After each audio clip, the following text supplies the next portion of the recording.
Alright everyone, welcome back to MTG Life. Today we are going to do a Brawl deck tech. I kind of made it a little bit recently just because I got a card that I figured I'd make a deck tech out of.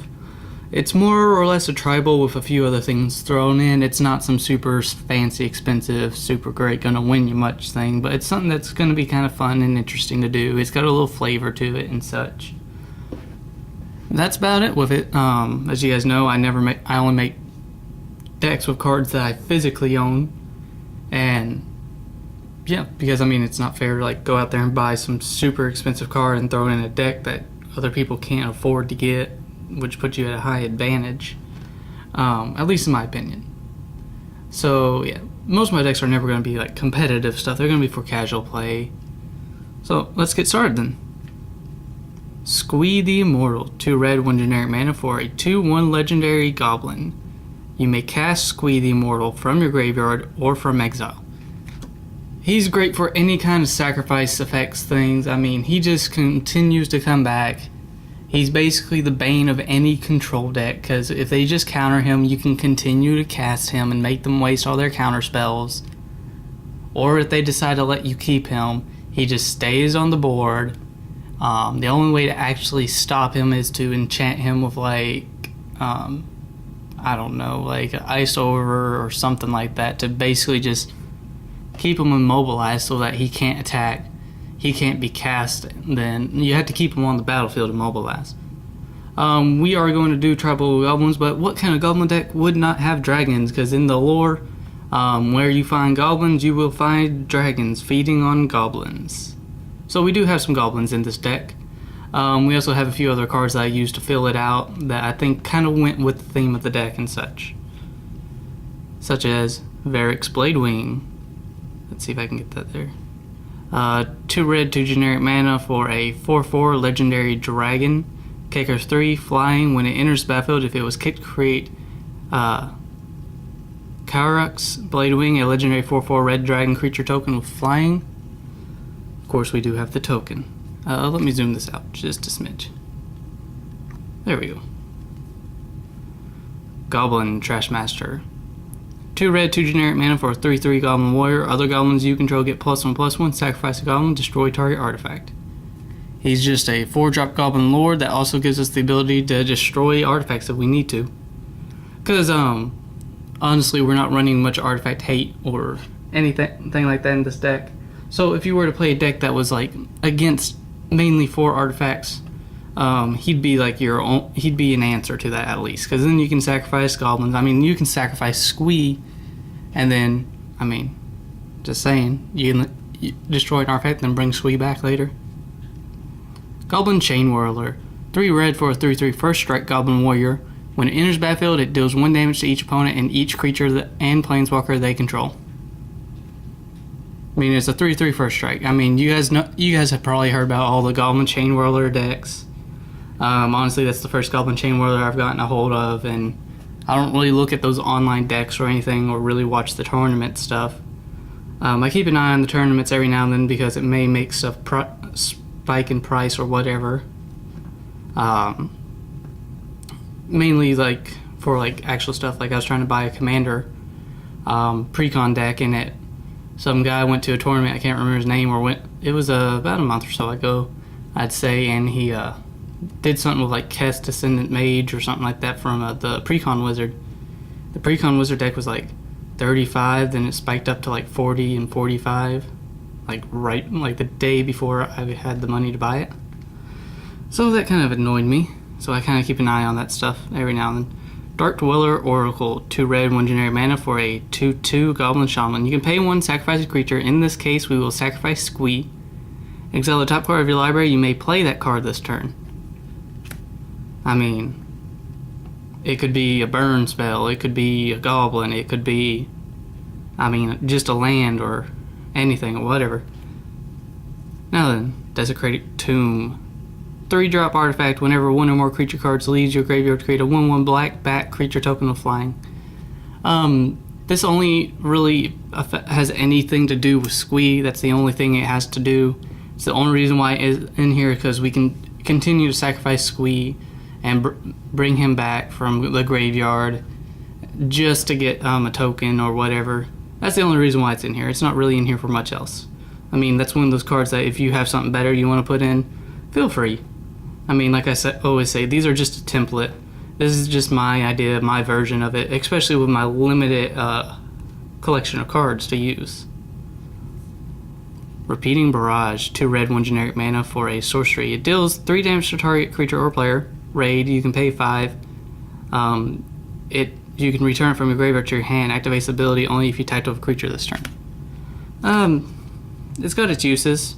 It's like Squee. It's just a returning burn spell.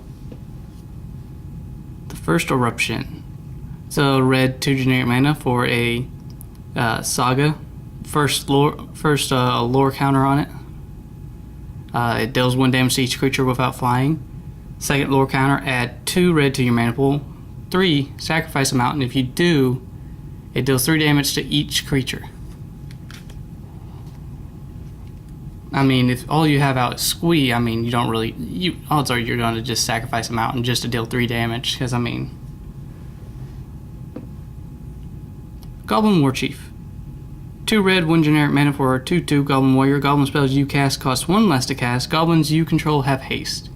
Reason why we run this is because, I mean, it makes all our goblins cost less, gives them all haste, so it's kind of like a haste lord. Not to mention, it makes Squee cost less from exile and graveyard and wherever he's at. Odds are, as soon as we cast him, he's never going back to the command zone. That's pretty much what's going to happen there. So then he costs just 2 mana, and then every time he comes back into the play, he automatically has haste with that Goblin War Chief. Not bad, makes him even better for all of our sacrifice stuff. It just makes him the bane of whoever he's playing's existence. If you want to run some red buff spells in here, go for it, people. I mean, buff and Squee where they have no way to stop him. Gutter Snipe, we're running him in here because he is a goblin, and we are doing some burn spells. A red 2 generic mana for a 2/2 Goblin Shaman. Whenever you cast an instant or sorcery spell, he deals 2 damage to each opponent. I mean, he's just a... I mean, we're running some low drop burn spells and some other low drop spells. I mean, you play a shock on someone for 1 mana. For 1 mana, you're actually dealing 4 damage. Then with Gutter Snipe out, I mean, it's not that bad. If you play Lightning Strike for 2 mana, you're dealing 5 damage. I mean, it adds up. It will add up over time, especially if you're just doing 1-on-1. It will add up a whole bunch. Or if you're playing multiple opponents, because it does deal 2 damage to each opponent. Volley Veteran. It's a red 3 generic mana for a 4/2 Goblin Warrior. When it enters the battlefield, it deals damage to target creature an opponent controls equal to the number of goblins you control. Like I said, we're doing a bit of a goblin tribal. There will always be Squee, and he'll automatically activate himself so that there would at least be 2 damage to each opponent. To each creature your opponents control. No, what does it? No, it's just to target creature. Anyways. And we could, of course, always have like 3 or 4 goblins out there and play him, then that hits like 5 or 6. Or something like that. And then deal quite a bit of damage to when they're bigger creatures that our lower drop goblins can't really deal with. Dragon Egg. Like I said, we are doing some dragon stuff in here. It's a red 2 generic mana for a 0/2 Dragon Egg. Defender. When it dies, create a 2/2 red dragon creature token with flying and pay a red. This creature gets +1/+0 until end of turn. Now, odds are, if your opponent attacks, they're going to hope that you don't block with that Dragon Egg, especially if it's a bigger creature, because that Dragon Egg dies, and you create a 2/2 flyer that you can buff for just 1 red mana. Depending upon how late it is in the game, that there becomes a very large threat in the air. So does Volcanic Dragon. 2 red 4 generic mana for a 4/4 dragon with flying and haste. Yeah, he's 6 mana but it's a 4/4 flyer haste. You can immediately attack with him as soon as he comes out in the air. Lightning Strike. A red and 1 generic mana for an instant. It deals 3 damage to any target. Hungry Flames. It's a red 2 generic mana for an instant. It deals 3 damage to target creature and 2 damage to target player. Goblin Barrage. It's a red 3 generic mana for a sorcery. With kicker, sacrifice an artifact or goblin. I mean, we're going to sacrifice Squee. Goblin Barrage deals 4 damage to target creature. If the spell was kicked, it also deals 4 damage to target player or planeswalker. I mean, at that point, you might as well just go ahead and sacrifice Squee or even any other goblin you have. Because, I mean, your odds are, if you're going to deal 4 damage to a creature, you're going to do something to kill it. And then, just 4 damage to an opponent or planeswalker, that's just like a cherry on top of that. Next card here is Fiery Finish. 2 red for generic mana for a sorcery. Deals 7 damage to target creature. Yeah, that's a bit of a high cost for that but I mean, we're running a lot more of some lower cost cards in here. And I mean, just a 7 damage sorcery. Yeah, it can only target a creature, but still.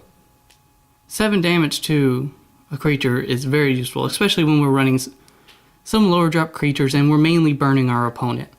This way we can at least take out any of their big creatures that hit the board that we can't, like, kill with a lightning strike or whatever. Next card is Flame of Keld. It's a red 1 generic mana for Saga. First lore counter, discard your hand. Second lore counter, draw 2 cards. Third lore counter. For red source you control would deal damage to a permanent or player this turn. It deals that much damage plus 2 to that player to that permanent or player instead. Odds are we're going to just play that card whenever we have like maybe 1 card in our hand or whatever.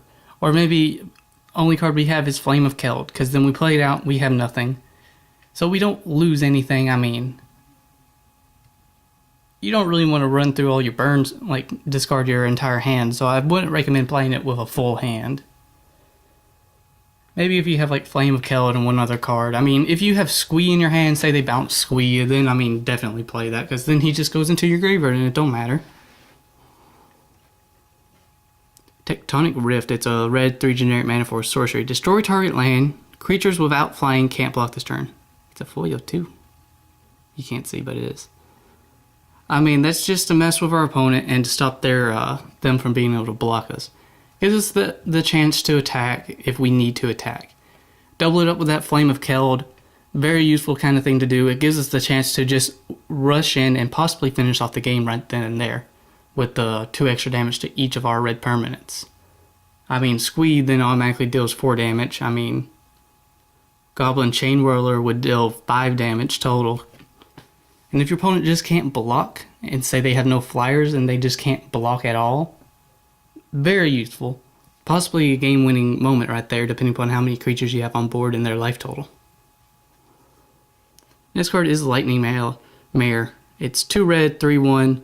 Elemental Horse. It can't be countered. We're running it mainly just so that we can screw with those blue decks. It can't be blocked by blue creatures. Again, screw with blue decks. You can pay 2. It gets +1/+0 until end of turn, just so that we can buff it. Juggernaut. It's a 4-drop artifact creature Juggernaut. 5/3. It attacks each combat if able. It can't be blocked by walls. We're running in here just to have a bigger creature. Just to have something bigger that we can rush in at our opponents with and keep them on the back foot. Skirk Prospector. It's a red for a 1/1 goblin. Sacrifice goblin. Add a red to your mana pool. Goblin Motivator. It's a red for a 1/1 goblin warrior. Tap. Target creature gains haste until end of turn. Bloodstone Goblin. It's a red 1 generic mana for a 2/2 goblin warrior. Its ability doesn't involve anything really because it's just for kicker stuff. And yes, the only reason why I am running it in here is because it's a goblin and I didn't have any other goblin to play in place of that creature. There's only so many goblins that I have in standard and I needed as many goblins as possible. So let's just leave that at that. Alright. Goblin Instigator. He's a red 1 generic mana for a 1/1 goblin rogue. When it enters battlefield, create a 1/1 red goblin creature token. I mean, it just gives us another goblin. I mean, gives us 2 power on the battlefield with the ability to block twice, actually, if one dies. Boggart Brute. It's a red 2 generic mana for a 3/2 goblin warrior with menace. It's just in here as a body. Possibly able to attack with that Flame of Keld. I mean, they'd have to block it with 2 creatures. I don't really see them doing that. I mean, then that's 5 damage. Spark Tongue Dragon. It's a foily that you really can't see because I have my stuff sleeved. It's 2 red, 3 generic mana for a 3/3 dragon flying. When it enters the battlefield, you may pay 3. When you do, it deals 3 damage to any target. It's in here for that late game when we just want to burn our opponent a little bit. I mean, nothing wrong with burning our opponent, just a little bit. Alright. Shock. You pay a red for an instant. It deals 2 damage to target creature or player. Shivan Fire. It's a red for an instant. Kicker 4. Deals 2 damage to target creature. If this spell is kicked, it deals 4 damage to that creature instead. Electrify. It's a red 3 generic mana for an instant. It deals 4 damage to target creature. Chandra's Revolution. It's a red 3 generic mana for a sorcery. It deals 4 damage to target creature. Tap target land. That land does untap during its controller's next untap step. Radiating Lightning. It's a red 3 generic mana for an instant. It deals 3 damage to target player and 1 damage to each creature that player controls. Lava Axe. It's a red 4 generic mana for a sorcery. It deals 5 damage to target player or planeswalker. Destructive Tampering. It's a red 2 generic mana for a sorcery. Choose 1, destroy target artifact or creatures without flying can't block this turn. Wrangle. It's a red and 1 generic mana for a sorcery. Gain control of target creature with power 4 or less until end of turn. Untap that creature. It gains haste until end of turn. Warlord's Fury. It's a red for a sorcery. Creatures you control gain first strike until end of turn. Draw a card. Welder Automaton. 2 generic mana for a 2/1 artifact creature construct. You pay 4. It deals 1 damage to each opponent. Implement of Combustion. It's 1 mana for an artifact. You pay a red, sacrifice. It deals 1 damage to target player. When it is put into a graveyard from the battlefield, draw a card. Bardic Wanderer. 6 generic mana for a 5/5 artifact creature golem with trample. Prize Fighter Construct. It's 5 generic mana for a 6/2 artifact creature construct. And then we just run 20 mountains. Now then there's my my Brawl deck for Squee, the Immortal. Yeah, it's not one of the best ones out there. I mean, yeah, it could be a better deck, trust me, I know. But as I always say, as I always say in these videos, I only work with cards that I actually own. To make it at a budget. As I checked, this deck was anywhere from $15 to $20 between TCG Player and Card Kingdom, I think it was. I will put the deck list in the description of here for tappedout.net. And that's about it. Thank you guys for watching. Hope you guys enjoy. Leave a comment, like, subscribe, whatever. Peace out.